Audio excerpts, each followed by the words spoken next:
स्वागत है साथियों आज की कहानी में। एक गरीब परिवार का एक युवक नौकरी की तलाश में किसी दूसरे शहर जाने के लिए रेलगाड़ी से सफ़र कर रहा था।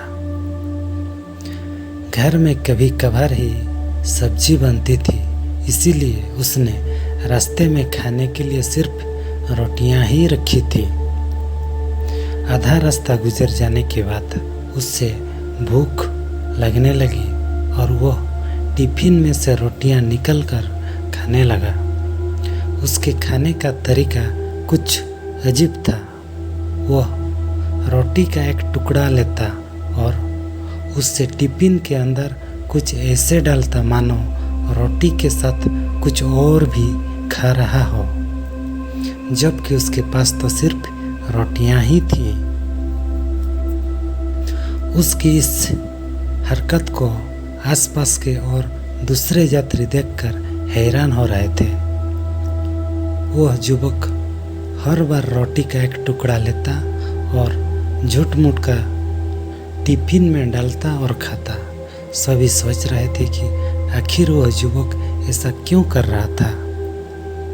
आखिरकार एक व्यक्ति से रहा नहीं गया और उसने उससे पूछ ही लिया कि भैया तुम ऐसा क्यों कर रहे हो, तुम्हारे पास सब्जी तो है ही नहीं, फिर रोटी के टुकड़े को हर बार खाली टिफिन में डालकर ऐसे खा रहे हो मानो उसमें सब्जी हो।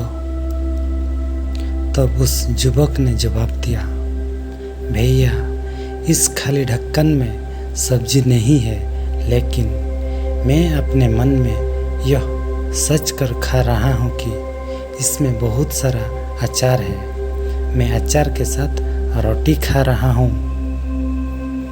फिर व्यक्ति ने पूछा, खाली ढक्कन में अचार सोच कर सूखी रोटी को खा रहे हो, तो क्या तुम्हें अचार का स्वाद आ रहा है? हाँ, बिल्कुल आ रहा है। मैं रोटी के साथ अचार सोच कर खा रहा हूँ और मुझे बहुत अच्छा भी लग रहा है, युवक ने जवाब दिया। उसके इस बात को आसपास के यात्रियों ने भी सुना और उन्हीं में से एक व्यक्ति बोला, जब सोचना ही था तो तुम अचार की जगह पर मटर पनीर सोचते, शाही गोभी सोचते, तुम्हें इनका स्वाद मिल जाता। दोस्तों, इस कहानी से हमें यह शिक्षा मिलती है कि जैसा सोचोगे ऐसा पाओगे। इसीलिए जीवन में हमेशा बड़ा सोचो, बड़े सपने देखो तो हमेशा बड़ा ही पाओगे। छोटी सोच में भी उतनी ही ऊर्जा और समय खपत होगी जितनी बड़ी सोच में। इसीलिए जब सोचना ही है तो हमेशा बड़ा ही सोचो।